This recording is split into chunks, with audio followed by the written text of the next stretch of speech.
Let's begin with the latest on President-elect Donald Trump's transition. The biggest lightning rod so far has been his selection of former now Florida Congressman Matt Gaetz for Attorney General. Gaetz has been the subject of House and Justice Department investigations into alleged sexual misconduct. He denies any wrongdoing.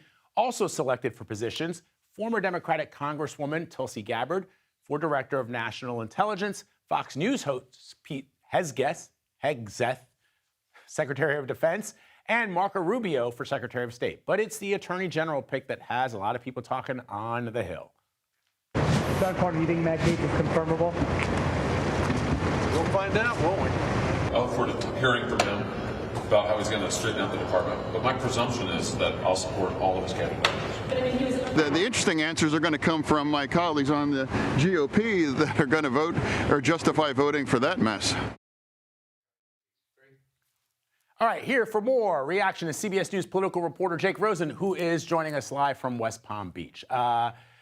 Jake, a lot of people are saying that, and this is not just a lot of people, these are people on Capitol Hill that are suggesting that Matt Gaetz has no chance of passing a Senate confirmation hearing with people like, for example, Republican Senator Lisa Murkowski of Alaska, or even Susan Collins in Maine, and that this is just a litmus test for who actually is willing to do whatever the president-elect wants them to do. In other words, if you cast a vote for Gaetz, then you're with him. If you cast a vote against him, then you're not with him, and that could have repercussions for you.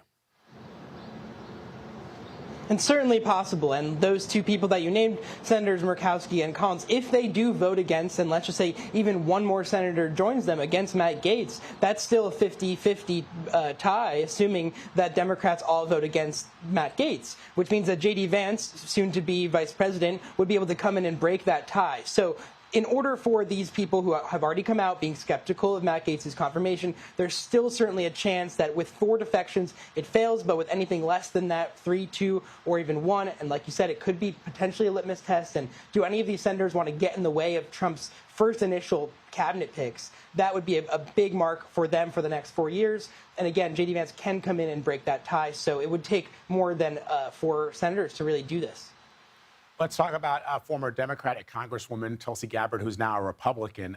She has made comments about Russia that some find troubling, including saying that the United States should stop supporting the war against Bashar al-Assad, the brutal dictator who's murdered millions of his own citizens. Why is that a concern for Trump?